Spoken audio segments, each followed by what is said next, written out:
আসসালামু আলাইকুম, good night.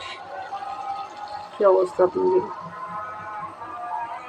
আশা করি ভালো আছেন। আমি আল্লাহর রহমতে ভালো আছি।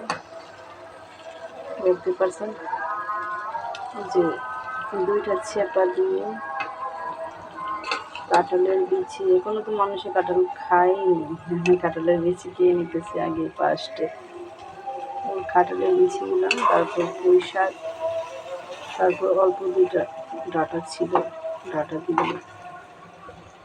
এগুলো দিয়ে একটু চেপার ওরাই রাখে আমাদের বাসা, আঞ্চলিক বাসা। এগুলো রান্না করব।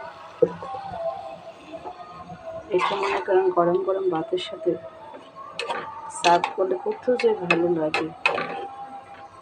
যারা বিগত চেপা শুটকি খেতে পারে ওরাই বোঝে।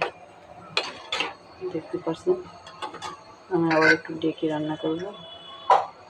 ওয়াও, কত কালারটা কত সুন্দর, তাই না?